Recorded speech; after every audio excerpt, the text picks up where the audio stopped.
안녕하세요. 오늘도 사연 살롱을 찾아주셔서 감사합니다. 서울에 살고 있는 30대 여성이에요. 결혼하고 나서 저에게는 속이 아주 개운하면서도 입맛은 묘하게 써서 스스로도 이상한 그런 일이 있었어요. 제가 20대 때에는 이런 30대를 보내게 될 거라고 상상하지 못했었던 것 같네요. 저는 고향이 경기도인데요.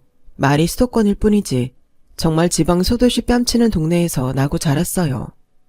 대학은 서울로 진학했고요. 저는 고등학교를 졸업하자마자 집에서 나와 기숙사 생활을 하며 지냈죠.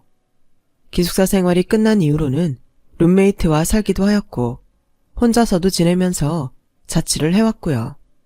그러다 보니까 가족들하고는 먼 거리에서 계속 지냈네요. 너는 어떻게 1년에 한 달도 가족들이랑 안 사니? 엄마, 당연히 나는 여기 서울에서 일을 다니니까 그렇지. 엄마 아빠 생신이나 명절 뭐 그럴 때나 보는 거 아니겠어? 지금은 직장 다니느라 그렇다고 쳐. 그런데 대학 다닐 때도 너는 학기가 끝나도 집에 안 왔었잖아. 누가 보면 자기 가족들이랑 한 집에서 지내기 싫어하는 줄 알겠다. 엄마는 진짜 별소리를 다 한다. 학교 다닐 때는 알바하고 학원 다니느라 바빴던 거고 지금은 돈 버느라 바쁜 거고. 엄마, 나한테 쓸데없는 잔소리 하실 시간 있거든. 아들한테나 신경 써요. 망나니 동생 때문에 짜증나서 내가 집에 안 가는 것도 있으니까. 망나니? 너는 네 하나뿐인 동생한테 말하는 꼬라지가 그게 뭐야? 제가 솔직히 가족들하고 딱히 애틋하거나 가까운 사이는 아니에요. 원래 성향 자체도 독립적인데 그래서인지 철이 든 이후로는 가족들하고 제가 거리를 좀 두게 되었던 것 같네요. 저를 제외한 가족들은 서로가 잘 맞거든요. 특히 저한테는 남동생이 하나 있는데요. 이 녀석은 저와는 다르게 집에서 대학교를 통학했어요. 학점이 아주 개판이었죠. 그렇다고 군대나 일찍 다녀왔냐고요? 자기 친구들은 20살에도 입대했던 그 군대를 미루고 미루다가 27에 입대한 녀석이에요. 군 복무기간 없이 4년대 대학을 졸업하는데 5년 6개월이 걸렸고요. 중간에 무슨 스펙을 쌓았다든가 여행을 하며 경험을 쌓은 것도 아니에요. PC방의 최고 VIP로 지냈을 뿐이었죠. 아주 한량이 따로 없죠. 아들 자식이 이런 지경이면 부모가 제대로 훈육을 해야 맞는 것일 텐데요. 불행하게도 저희 집은 남달랐답니다. 제가 말씀드렸듯이 저를 제외한 세 사람은 아주 쿵짝이 잘 맞아서예요. 어디 사내 자식이 기죽개실이 지갑에 돈도 없이 다녀. 우리 아들 요즘 고민 있는 거 아니지? 아빠가 용돈 줄 테니까 친구들이랑 맛있는 거 먹고 기운 좀 차리고.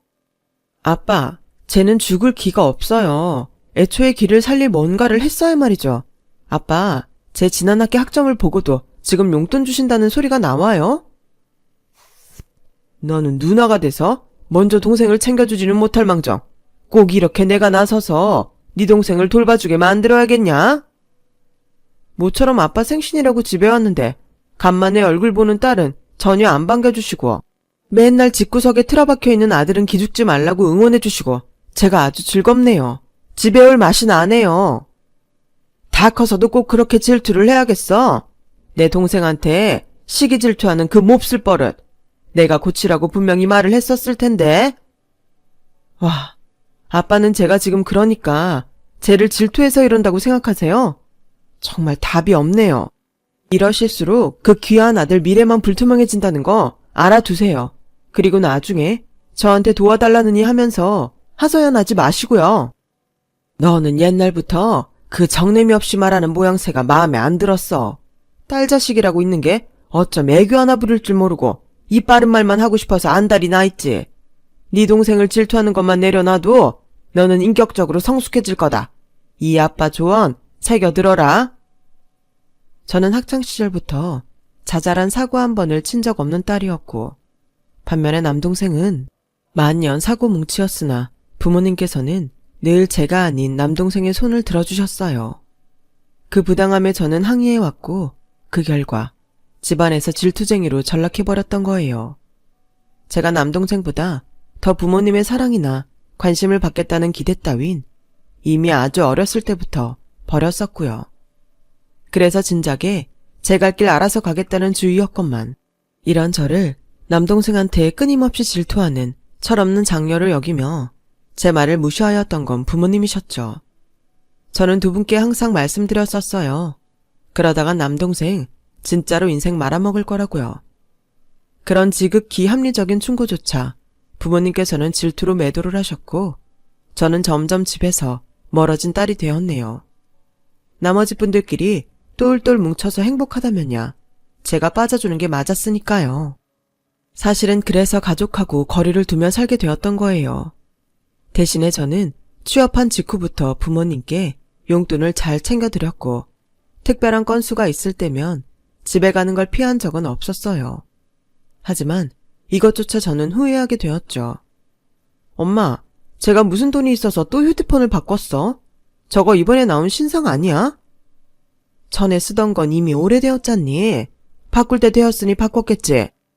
무슨 소리야. 전에 썼던 거 사주고 싶지도 않았는데 엄마가 하도 제 생일 선물로 휴대폰 사주라고 해서 내가 사줬기 때문에 똑똑히 기억하는데 아직 2년도 안 된 얘기잖아. 아, 그렇게 너무 따지고 들지 마. 취업 준비로도 힘든데 파이팅 하라고 엄마가 사줬어. 새 휴대폰 생기면 취업 준비가 잘 될 것 같다는데 그럼 어떻게 안 사주니? 남동생을 향한 쓸데없는 지출까진 제가 그러려니 참을 수 있었어요. 하지만 정말 충격적이었던 건 제가 부모님께 드린 용돈이 사실상 전부 남동생한테 가고 있었다는 거예요. 우연히 남동생의 말실수 때문에 그걸 알게 된 제가 부모님께 이걸 따졌고 그 결과 어떻게 된 줄 아세요? 저는 또 속 좁고 정내미 없는 누나가 되어 있었어요. 지긋지긋하더라고요. 그때 제가 너무 화가 나서 부모님께 용돈 끊겠다고 했었고요. 부모님께서는 기분 상하셨고 결국 이때 대판 싸웠죠. 그 후로는 가족들하고 어색한 상태가 되고 말았어요. 새삼 슬프거나 외롭지는 않았네요. 저는 원래 자립심 강한 성격이고 개인 플레이를 더 좋아했으니까요. 그러면서도 아주 솔직히 말을 해보자면요. 가슴 한구석에서는 타지에 혼자 오래도록 살아왔기 때문에 귀찮고 싫지만 때때로는 필요한 가족의 손길 같은 것을 원하고 있었던 것 같네요. 제가 결혼한 남자의 조건이 정확히 그랬어요. 한 건물에서 일하는 것을 계기로 안면을 트고 친분을 쌓게 된 남편이 제 마음 한구석을 자꾸 차지하고 있었죠. 남편이 객관적으로 잘생긴 얼굴까지는 아닌데 제 마음을 건드리는 환한 웃음을 남편이 가지고 있었거든요. 친분이 조금 쌓였을 땐 이미 엄청난 호감으로 감정이 커져 있었어요. 아, 근데 이런 거 물어봐도 되나? 혹시 여자친구 있으세요? 솔로 된 지 나름 오래됐어요. 입사하고 나서 정신 없었을 때 헤어졌거든요. 아우, 저런, 그러셨구나. 정말 안타깝네요. 사실 전혀 안타깝지 않았죠. 속으로 옳았거니 싶었네요. 저는 그때 1년 가까이 연애를 안 하고 있던 차였고 남자친구를 새로 사귀고 싶었던 시기였죠. 그런데 제가 먼저 고백한 경우는 남편이 처음이었어요. 누굴 먼저 좋아해 본 적이 인생에서 남편이 처음이었네요. 언제 고백할지를 두고 제가 고민하면서 남편 관찰을 시작했었는데요. 그러고 보니까 남편도 왠지 저를 마음에 두고 있는 눈치인 거예요. 저랑 시선이 자주 마주쳤고 저에게 커피를 따로 사주는 것부터가 수상했죠. 저는 용기를 내어 남편의 마음을 떠보며 고백을 하였어요. 역시나 남편도 저한테 관심이 있었더군요. 저희는 그대로 연애 시작이었죠.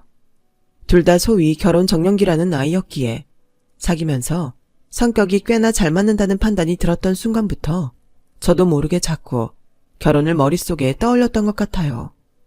하지만 개인주의 성향이 짙은 제가 남하고 부대끼며 사는 결혼을 진지하게 결정하기란 쉽지 않았는데요. 결혼을 확실히 결심하게 된 계기란 좀 어이없었어요. 많이 가까워지고 나서 제가 남편한테 저희 집안 얘기를 했었거든요. 그랬더니 남편이 단박에 제 동생을 못마땅해 했죠. 네 동생은 정신교육이 덜 된 것 같다. 뭐? 정말로 그렇게 생각해? 아들이니까 집에서 그 정도 특혜를 받은 건 당연하다고 혹시 생각하지는 않고? 나는 어렸을 때 사정이 좀 있어서 고모 댁에서 오래 지냈거든. 초등학교 3학년 때부터 고등학교 1학년 때까지. 고모가 엄하신 분이고 틀린 말씀은 절대 안 하시는 분이라 내 반항기는 그분 앞에서 맥을 못 쳤지. 네 동생은 나 같은 과정을 겪지 못한 것 같아. 자아가 강하게 성립될 시기에 누군가는 당근을 흔들고 누군가는 채찍을 들어야 하는데 얘기만 들어봐서는 네 동생은 당근만 보면서 자란 것 같네. 채찍이 생략되었으니 지금 그렇게 됐을 수밖에. 남편이 제 이야기만 들어봐도 그 과정이 훤히 그려진다 하였고 그 집에서 겪었을 저의 고충이 상상도 안 된다며 저를 위로해 주었어요. 제가 이때 생각했죠. 아, 이 남자구나. 그래서 그 후로 열심히 돈 관리를 하면서 때를 보다가 청혼했어요. 제가 반지랑 꽃다발을 내밀자 남편이 눈물을 글썽이며 수락을 했었죠. 통상적인 남녀의 모습과는 반대였지만 뭐로 가도 서울만 가도 되는 거잖아요. 제가 리드하는 대로 따라와주는 남편의 모습이 귀여웠던 것 같아요. 결혼 준비는 착착 되었고요. 부모님과 남동생이 자기들 상의 없이 결혼을 결정해서 서운하다며 그런 얘기를 했었지만 그냥 흘려들었네요. 축하한다거나 잘 살라는 말도 없이 무조건 자기들 감정만 앞세우는 화법에 저는 이제 도 같은 상태였죠. 내가 타고난 가족들이 나한테 맞지 않는다면 내가 나에게 맞는 가족을 새로 꾸리겠노라는 포부를 가지고 빈틈없이 결혼 준비를 했어요.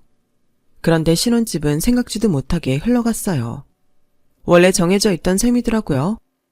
시부모님께서 시댁 바로 옆 동네에 지인이 살고 계셨던 신축 빌라를 사두셨던 게 있거든요.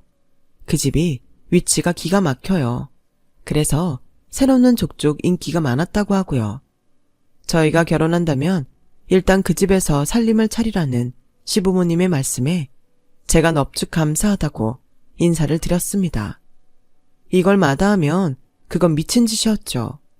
기대하지 않았던 부분에서 웬 떡인가 싶었네요. 그렇게 저희 부부는 결혼을 하고 그 집에 입주해 살게 되었어요. 너무 행복하게 혼수를 채우면서 들었던 생각인데 시댁이 가까워도 너무 가까운 게 단 한 가지의 흠이었죠. 시부모님과 최적의 거리감을 유지하며 살아야겠다는 결심이 들었어요. 거리는 가깝지만 마음은 멀게 하라는 전략이었달까요? 우선 시부모님은 어떤 분이셨냐면요. 시아버지께서는 무뚝뚝하고 말수가 적은 분이셨어요. 맨 처음 인사드리러 갔을 때도 저한테 다짜고짜 용돈을 주셨었는데 그 후로도 용돈을 잘 주셨어요. 저는 살면서 용돈이라는 걸 받아본 게 초등학교 이후로 처음이었어요. 따로 생기는 돈은 세뱃돈이 전부였고 학교 생활에 들어가는 돈이 아니면 부모님께서는 일체 주지 않으셨거든요. 물론 남동생은 자기 친구들보다도 항상 많은 용돈을 받았지만요. 그런 역사를 지닌 제가 대뜸 시아버지로부터 용돈을 턱턱 받자니 기분이 묘했답니다. 저희 신혼집을 사두신 것도 시아버지셨는데 원래 집안이 부유했대요. 교통사고를 당하신 이후로 금방 일을 그만두셨고 치과 생활을 오래 해오는 중이셨음에도 저한테 용돈을 주실 수 있던 이유가 원래 부자이셨기 때문이었어요.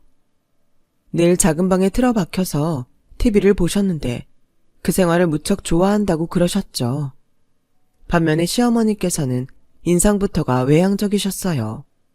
그리고 처음 저를 보셨던 때부터 불만 가득한 눈빛을 저에게 쏴대셨죠. 시아버지께서 가타부타 말씀 않고 무조건 결혼 허락을 내려버리시니 차마 반대의 뜻은 표하지 못하고 입술만 옴싹달싹 하시는 모양새였답니다. 결혼하고 채 한 달이 안 됐을 때부터 저는 시어머니의 간섭이 시작되고 있음을 눈치챘어요. 댁에서 시아버지랑 둘이 있으면 재미가 없다고 저희 집에 자꾸 오셔서 저 뭐하고 있는지 구경하셨습니다. 그게 어찌나 신경 쓰이던지요.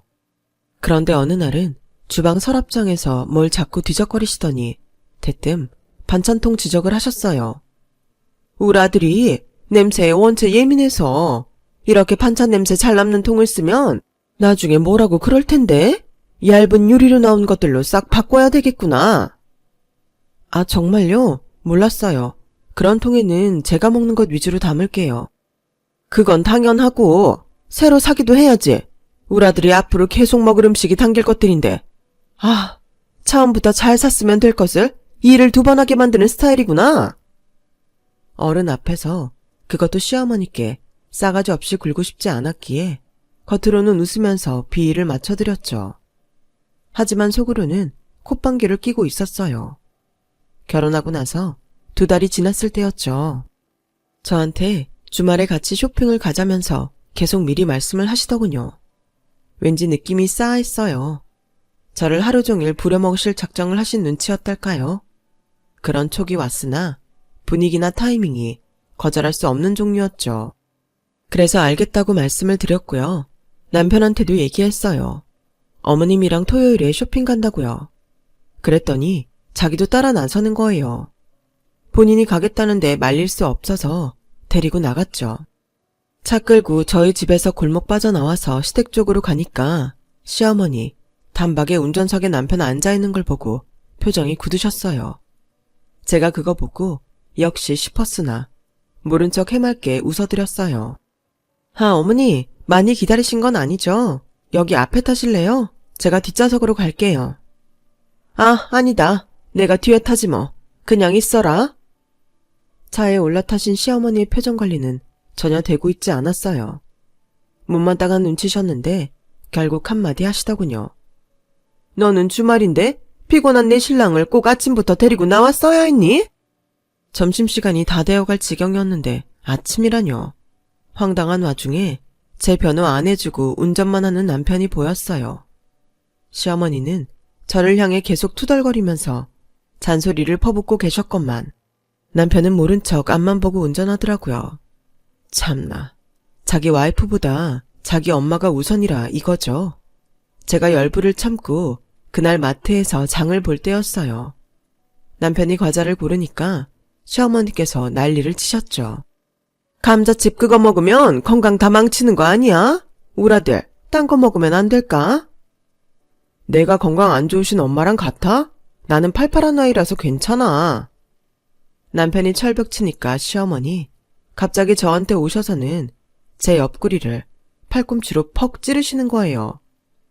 야, 너는 뭐하고 있니? 네 신랑 단속도 안 하고 감자칩을 3봉지나 담았잖아. 너 이러다가 나중에 우리 아들한테 온갖 불량식품도 다 갖다 바치겠다? 애도 아닌데 알아서 잘하겠죠. 제 말에 시어머니께서 눈을 무섭게 째리셨는데 그걸 보고 저는 확신했어요. 며느리를 못마땅해 하시는 시어머니라고 말이죠. 그리고 남편에게는 제가 절대 1순위가 아니란 것도요. 같이 칼국수를 먹으러 가서도 그랬어요. 남편이 양념장을 유독 많이 풀어서 먹었거든요. 매운지 계속 먹으면서 하는 소리를 내더라고요. 저는 신경 안 쓰고 제 거 잘 먹고 있는데 시어머니는 아주 좌불안석이 따로 없으셨어요. 안 그러던 애가 왜 이렇게 맵게 먹어?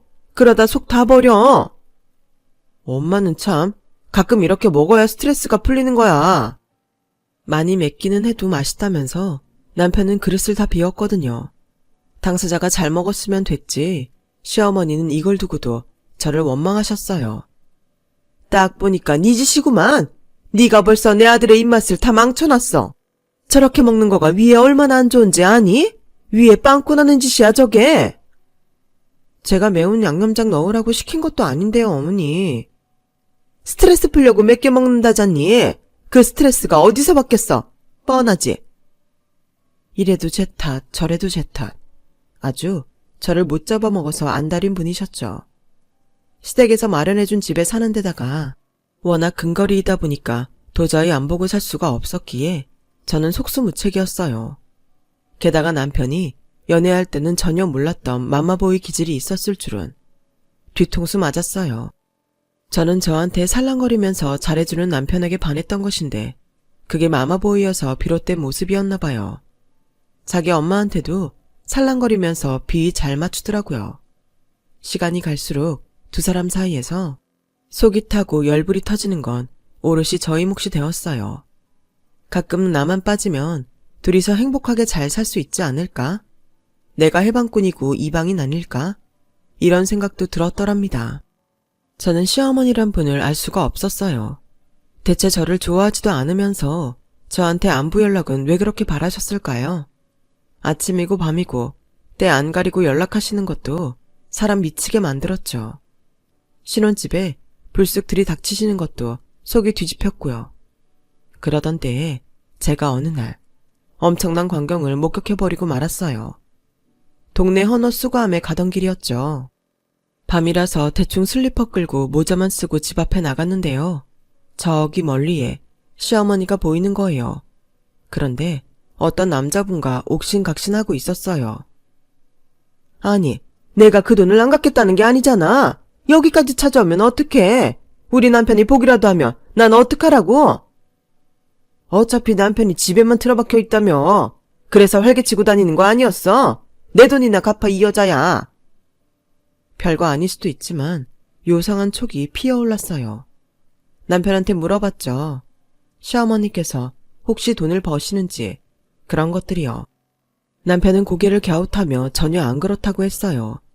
시어머니께서는 생활비 체크카드만 쓰시는 분인데 돈 얘기가 나올 리가 없다 하였죠. 왠지 느낌이 이상했는데 그 뒤로 또 목격을 하게 된 거예요. 연차 쓰고 쉰 날에 운동 삼아서 옆 동네까지 노래를 들으며 걸어가 봤어요. 편의점에서 음료수 사가지고 나오는데 바로 옆에 있는 은행에서 두 사람이 나오더니 금세 싸우는 모양새인 거예요. 제가 시선을 고정한 까닭은 한 사람이 바로 제 시어머니셨기 때문이에요. 시어머니께서는 모자를 쓰고 계셨으나 그렇다고 제가 못 알아볼 건 아니었죠. 근데 얼핏 얘기를 들어보니까 같이 있는 아주머니가 저희 시어머니한테 돈 내놓으라는 내용이었어요. 살림하는 여자가 주식으로 그 돈 다 날려먹었으면 갚을 궁리는 있었어야지. 내 돈 어떡할 거야? 내가 다음 달까지는 꼭 갚을게. 우리가 자그마치 30년 된 사이잖아. 나 못 믿어? 응? 우리 남편 돈 더 끌어다가 내가 다 갚을 수 있어. 시어머니께서는 도망치듯 자리를 뜨셨고 저는 이번에야말로 확신을 했죠.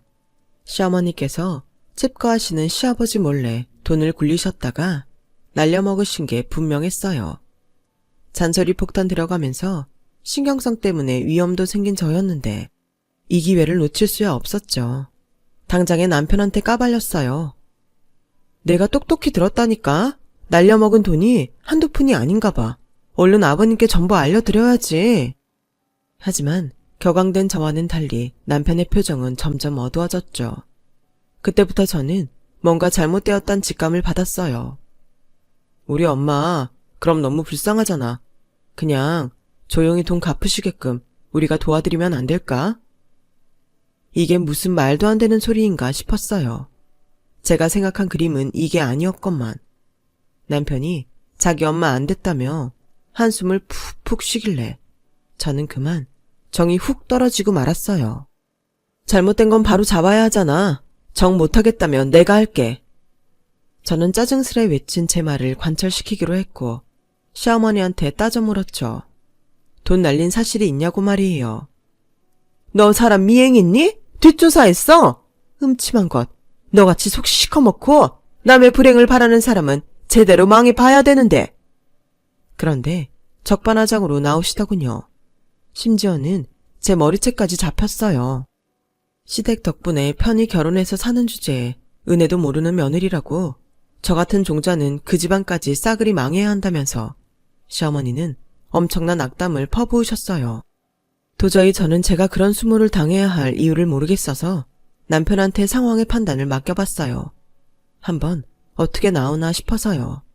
그런데 남편이 하는 말이 우리 엄마가 틀린 말 한 건 아니잖아. 이게 말이 되나요? 전 그 순간에 이 자식하고 이혼해야겠다 결심했어요. 착하고 귀엽길래 결혼했더니 자기 엄마 앞에서 더 착하고 더 귀여운 아들이 되고 싶어서 환장한 놈이었네요. 그런데 남편은 자기는 저도 이럴 수 없다면서 제 바지가랑이를 붙잡았어요. 그래서 제가 그랬죠. 시어머니를 제 앞에서 정식으로 사과시키고 금전 문제 더 이상 안 일으키겠다는 각서를 쓰게 한다면 이혼 안 하겠다고요. 효자이기도 했으나 애처가이기도 했던 남편은 또 고지곳대로 그걸 자기 엄마한테 가서 정말로 전해버렸어요. 그런데 시어머니 성질에 순순히 제 요구를 따랐겠나요? 그럴 리가 없죠. 불 뿜는 개수처럼 노발대발하면서 저를 찾아오셨어요. 내가 너 처음부터 호락호락해 보이지 않아서 마음에 안 들었다. 그런데 자기 시어머니의 안 된 일을 보고 안타까워하기는커녕 그걸로 사람 약점을 잡으려고 들어? 이 천하에 썩으려나. 우리 집안에 기생충처럼 빌붙어서 결혼했으면 주제 파악이라도 했어야지. 분수 모르고 어디까지 날 들여들어? 제가 언제 빌붙고 싶다고 그런 적 있었나요? 해주길래 받아먹은 것뿐인데 왜 이렇게까지 하시는 거죠? 저는 결혼 생활에서 좋은 기억은커녕 어머님한테 혼난 기억밖에 없어요. 오냐? 그러면 그 결혼 생활 끝내면 되겠구나. 내 아들한테서 떨어져라. 친정 수준도 변변찮은 주제에 되도 않게 고고한 척하는 꼴하지. 더 이상 안 봐도 된다니. 나로선 환영이지. 그 소리 듣고도 제가 결혼 생활 유지할 만큼 이상한 사람은 아니어서요. 이혼하기로 했죠. 남편이 제 마음 돌려놓겠다면서 큰 소리 쳤으나 자기 엄마한테 등짝 후려맞곤 조용해졌어요. 아휴, 이래서 결혼 전에 상대방 집에 가보고 그 가풍을 확인해야 한다고 하나 봐요. 모르고 결혼했던 제가 너무 안일했네요. 저는 이혼하면서 왜 시어머니께서 저를 막판에 급히 내쫓고 싶어 하셨는지 알게 되었어요. 그 신혼집 말이에요. 그거 처분해서 시어머니가 진 빚을 갚으려는 것이었죠. 아, 진짜 끝까지 어이가 없었습니다. 그렇게 황당한 결혼 생활에 막이 내렸어요. 저는 독단적으로 강행했던 결혼이 실패로 돌아가서 사실 친정 식구들한테 비웃음을 당할 거라고 생각했었어요. 제가 워낙 가족들하고 애틋한 사이가 아니었으니까요. 그런데 웬일인가요? 누나, 나 사업 시작한 거 알고 있지? 사실 누나 도움 받고 싶어서 속으로만 생각하고 있었는데 누나가 이혼한 거 핑계로 손 좀 내밀어 보려고. 나랑 같이 일해줄 수 있어? 누나가 필요해서 그래. 개가천선이 불가능한 무능함의 아이콘이 바로 제 남동생이었는데요. 그런 녀석이 자기가 아는 형 따라서 사업 쪽에 관심을 가졌었거든요. 여기까지는 저도 알고 있었는데 설마 그 후에 자기 사업을 시작할 줄은 몰랐어요. 시작점에는 부모님의 전폭적인 지원도 있었죠. 원래 아들 사랑이 좀 유별나신 분들이니까요. 해주실 수 있는 모든 지원을 다 해주셨더군요. 과연 그 자리에 제가 있었어도 부모님이 그렇게 해주셨을까? 이런 가정을 해보자 입맛이 씁쓸했었죠. 저는 남동생의 요청을 거절했어요. 대단하진 않아도 안정적인 곳이 저의 직장이었고요. 남동생은 뭣도 없는 놈이 갖은 도움 받아서 시작한 사업, 초기에 좀 잘 나간다고 해서 저한테 자랑질을 해보려 우쭐한 것이라고 그렇게 생각했어요. 그런데 남동생이 제 자취방에 따로 찾아오면서까지 저한테 재차 부탁을 하길래 제가 대놓고 말했죠. 야, 내가 자격증도 많고 사무방면으로 유능한 건 나도 알아. 자뻑이 아니라 객관적인 사실이니까. 그런데 굳이 네가 나를 그 자리에 앉혀야 하는 건 아니잖아? 너는 그냥 으스대고 싶어서 나한테 이러는 거 아니야? 참, 못났다. 그리고 네 사업 더 커지기는 글렀어. 나도 알아. 그 한계가 보여서 지금 누나한테 부탁하는 거잖아. 내 주제에 업계 전문가를 끌어올 능력까지는 안 되고 내가 생각을 해봤는데 나는 진짜로 믿을 만한 사람이 필요해. 내 뒤통수 안 치고 진짜 성공만을 바라보며 같이 나아갈 사람. 그게 왜 나야? 너랑 나 친하니? 안 친해. 근데 우린 가족이잖아. 남동생의 말을 듣자마자 머리에 큰 충격이 오더라고요. 맞아요. 우리는 가족이었어요. 아무리 미워도 어떤 과거가 있어도 혈연이라는 관계는 변할 수 없었죠. 남동생은 자기가 분명 사업적인 머리, 감을 타고난 걸 스스로도 알고 있는데 일을 혼자 하는 게 아니잖아요. 누군가랑 계속 같이 해가야 하는데 벌써 이 과정에서 사람한테 대인 모양이었죠. 제가 생각났고 저한테 도움을 청하고 싶어서 전전긍긍을 해왔다네요. 옛날부터 자기한테 진짜 맞는 말 해주는 사람은 제가 유일했으니까요. 저는 남동생의 제안을 받아들이는 대신 부모님으로부터 제 의도를 곡해하고 무시해왔던 전적을 사과받고 싶다고 했어요. 부모님은 제게 사과하셨어요. 제가 부모님을 잘 알기 때문에 진심이란 걸 알 수 있었죠. 전 남편은 자기 엄마로 하여금 저한테 사과시키는 것에 실패했었는데 남동생은 다르단 것에 웃음이 나왔네요. 저는 남동생과 손을 잡고 사업을 성장시켜 나갔어요. 우여곡절이 많았으나 결국은 눈부신 성공을 거두었죠. 사무실을 강남으로 이전한 지 얼마 안 되었을 때였어요. 새로운 환경에서 더욱 열심히 해보고자 새벽같이 출근을 했는데 청소하는 여사님이 보였어요. 직원들 출근 전에 내부 청소를 하시는 분이었죠. 저는 목례를 하고 지나가려는데 그분이 아는 체를 하는 거예요. 어랍쇼? 네가 여기는 어떻게? 그 목소리가 낯설지 않다는 생각으로 고개를 돌렸더니 전 시어머니였어요. 와, 세상 참 좁구나 싶어서 제가 허허 웃었네요. 그러자 전 시어머니는 저를 위아래로 흘겨봤죠. 아, 여기가 이쪽으로 새로 이사와서 사람도 새로 뽑는다 어쩐다 하더니 면접 보러 왔니? 주제 파악 못하는 건 여전해 가지고. 제가 그날 외부 미팅이 있어서 차림새가 유다르긴 했는데 황당한 오해를 하신 모양이었죠. 제가 주제 파악을 못하다뇨? 왜요? 네가 이런 곳에 취업이 될 것 같니? 아서라, 눈치 염치 다 없는 주제에 욕심만 그득그득했던 그 성정 수년이 지나도 여전하구나. 오르지 못할 나무 쳐다보지 말고 그냥 돌아서렴. 신랄하게 떠드시는 전 시어머니한테 어떤 대답을 들려드릴까 고심하던 찰나였어요. 이사님, 오늘도 일찍 오셨네요. 그런데 이쪽에는 무슨 일로? 한 직원의 목소리가 들려온 것이었죠. 전 시어머니는 들고 있던 쓰레기 비닐을 툭 떨어뜨리셨어요. 이사님이라니? 지금 이게 무슨? 저는 싱긋 웃어주었고요. 이쪽 컴퓨터에 뭐 확인해보려고 왔어요. 그런데 청소업체는 계약이 어떻게 되어 있죠? 확인 좀 부탁해요. 제 지시에 직원은 사라졌고 전 시어머니가 남아 몸을 떨고 있었죠. 세상 참 좁아요. 안 그래요? 제가 크게 말하자 전 시어머니는 황급히 고개를 숙였어요. 죄송합니다. 높으신 분인 줄 제가 몰라보고 실언을 해버렸네요. 단지 실언이라고 치부하기에는 너무 신랄하셨죠? 저도 뭐 지난 일 따지고 싶지 않고 그냥 이 건물에서 사라져 주시는 걸로 정리하고 싶은데. 안 됩니다. 저 같은 사람이 다시 일자리 구하려면 얼마나 힘든데요. 한 번만 봐주세요. 제가 눈에 안 띄게 다닐게요. 지난날 정을 봐서라도. 네? 정이요? 무슨 놈의 정이요? 제가 기가 막혀서 물었더니 전 시어머니는 두 손을 모아 빌었어요.